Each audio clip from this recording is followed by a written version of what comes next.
Ha? Hypothermic. Hal. 36.4 po eh. Ano ba yung normal nila? 37.5 to 39.5. Ang normal nila.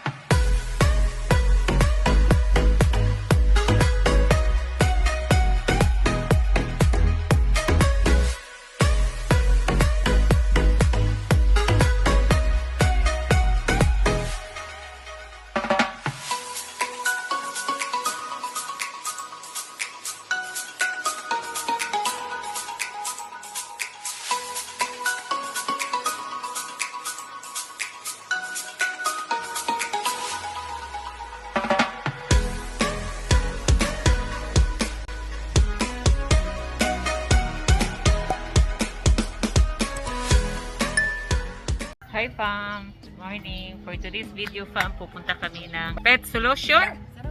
Vet Solution. Sama namin si Turkey. Ito si Turkey fam. Oh. Ayan si Turkey! Second session niya sa acupuncture therapy. Kordapya kasama din. Kahit i-acupuncture ka. Turkey! Are you okay? Ayan fam. Second session niya. Ay, nagre-reklamo oh. Bago tong ligo fam, bagong ligo. May mga bed sore na siya. Bagong ligo to fam. So mamaya na lang ulit fam ha. Ito guwapa oh. Hi guwapa. Hi. Guwapa ka.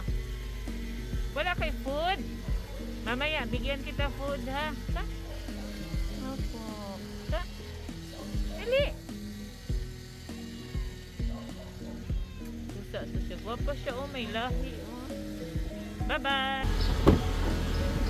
Hi! Ito kasama! Bye-bye! Guwapa! Guwapa! Going to Vet Solution for Turkey's second session acupuncture therapy. Nagmas ako fam kasi may smoke. May nagsasmoke.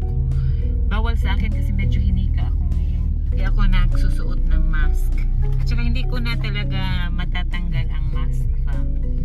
Kasi according to my doctor, according to the engineer, according to my doctor, when I go out, every time when I go out, I need to wear mask.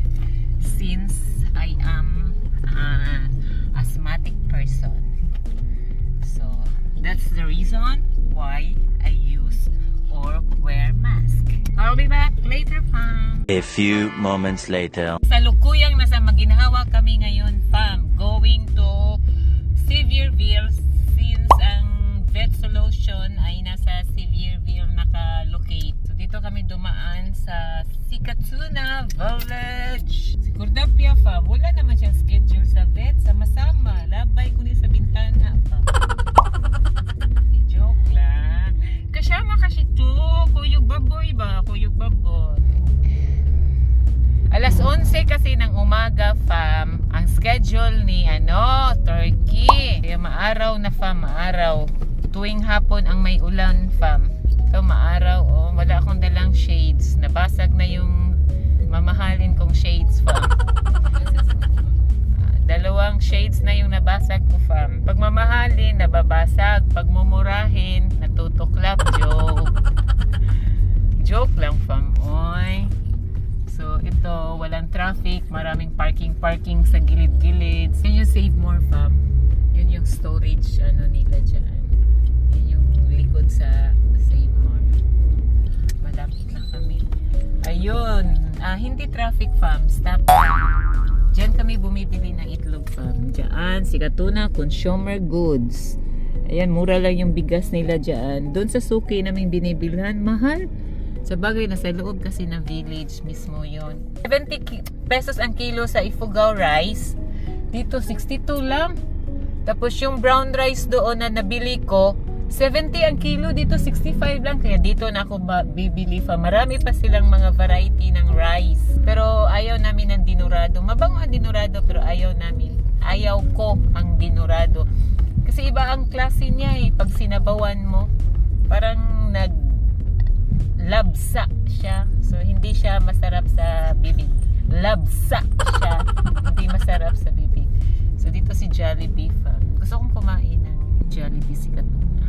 Stop muna tayo fam, tapos kakaliwa kami dyan to Seavierville. Ito yung tinatawag na Camias Extension Fam. Tapos yan yung school na Starland. Dyan graduate ang anak ko ng prep hanggang elementary siya. Tapos nung nag-grade 11 na siya, lumipat na siya ng UST. So dito tayo sa Project 2 Fam. Ito yung Project 2 Fam. Pasyal ko kayo dito sa Quezon City ha. Sa konting place lang naman. Ito yung mga project to, like yung Bignay Street, Siniguela, so mga fruits naman yung mga street dito, fam. Sa amin naman, parang, anong tawag doon street natin? Kasi doon sa amin kasi, fam, mapagmahal, mapagbigay, ayun, mapagkumbaba, yun ang street namin, fam. Anong tawag dyan? Anong mga tawag dyan? Hindi ko alam kung anong mga tawag dyan, yung mapagmahal, mapagbigay, mapagkumbaba, masunurin, yung mga ganon. Matimtiman, matipid, yung mga dito naman fam, ang name naman ng bawat street dito is fruits like Bignay, Siniguelas, Chico, Anonas, ayun. So this way fam to Seavierville, which is located ay magbuot day. Dito yung Tagalog na natin, Bisayain natin fam. Ito na yung Seavierville Street. Dito nakalocate ang Vet Solutions kung saan magpapatherapy si Turkey. Sa right side ang Vet Solutions fam. So social si Turkey fam. Sabi ng doktor na habang nakaganyan siya, yung hindi talaga siya makagalaw fam. So possible siyang magkaroon siya ng bed sores. So yun ang iingatan namin kasi mahirap na pag nagkaroon na siya ng bed sores. Hirap linisin. Kailangan mong tiyagaan kasi may amoy na yan. Yung mga ganun. Baka madagdag kasi umiihi siya.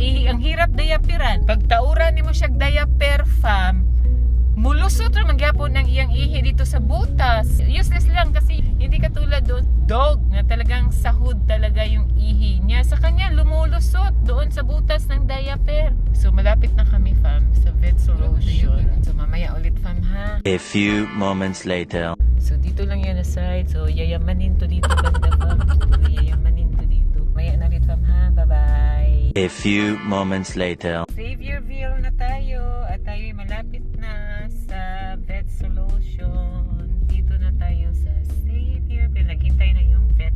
Si Kurdapia, ano kang ipapagawa ko dito? Magpa-manicure ka? Kurdapia?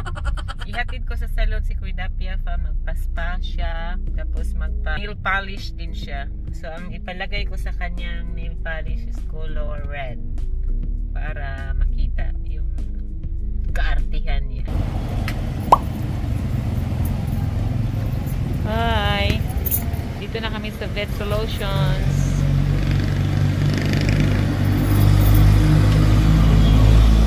Lord!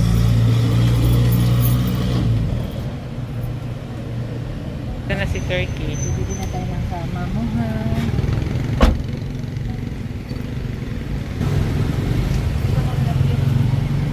Dalawang kitty. Hi! Hello!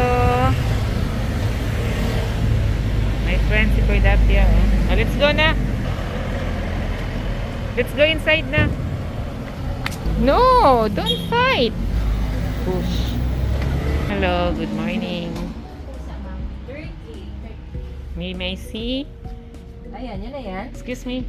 3 lang. Turkey, tinimbang si Turkey. Yung timbang niya is 3 kilos ba yun, no? 3 kilograms siya. Tinimbang, ngunit kulang.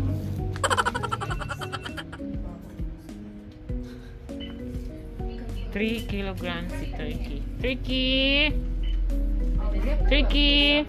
Pili ka ng damit mo, Cords. Ayan, ah. Yan ang sinasabi ko ni Tuan. Lagi. Palitan. Patinatan. Mabito na akong giingon ninyo. Di ba na yung situan niya siya yung order? Ingnan siya, it takes 3,230 yung stroller. Oh, temperature niya. Mababa pa po ba? Ha? Hypothermic. Hal. 36.4 po. Ano ba yung normal nila? 37.5 to 39.5. Ang normal nila. So, mamaba.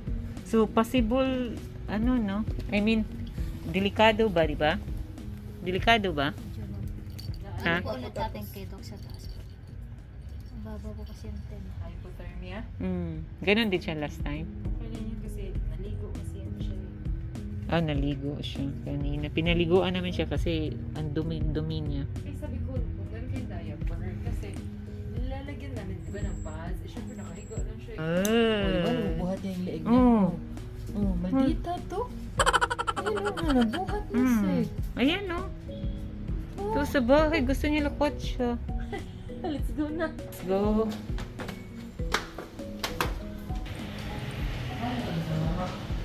Sorry, at meron naman ng balik. Hello. Kasi ang mga pills. Mababa yung ano niya. Wait lang po. Eh, nakakatayo nga yung ano niya eh.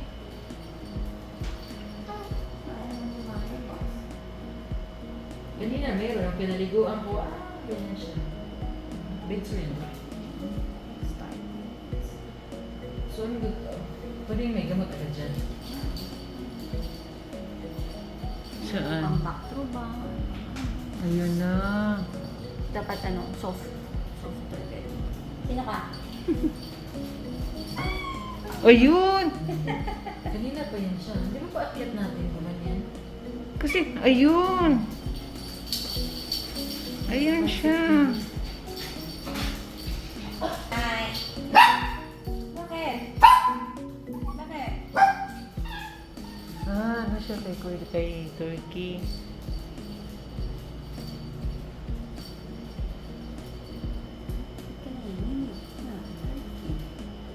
Hindi yan siya nanginginig po.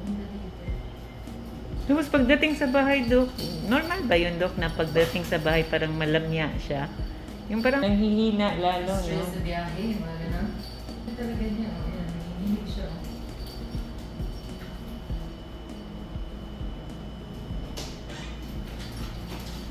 Hello. Baba mo lang yung AC na lang mo. Kaya, baba mo yung AC. Sarap yan. Acupuncture din siya, Dok. Acupuncture. Uy, Wala. butang ano kasi pizza. Yan. Tentative mo is 1 week. Hindi. Ay, nanginig siya. Nanginginig ka, huwag kang ganyan, ha? Turkey. Si Alex.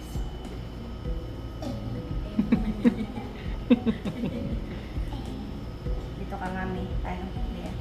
Ginaganyan ko namin yan siya, Dok, eh. Ginaganyan, ganyan. So, ibibili ka na ng waterbed. Wow. O, joke lang yun, Dok. Kasi kung waterbed ba ganyan niya. Butas. Mabutas eh. Hindi naman siya gumaganyan, Dok. Lagi siya nakahiga, eh. Dito, Dok. Yan na nga. Umpi. Umpisa na nga yan. Grabe ka naman. Nandun talaga sa in-between naman. Ba't siya nasusugat? Nakahiga lang naman siya.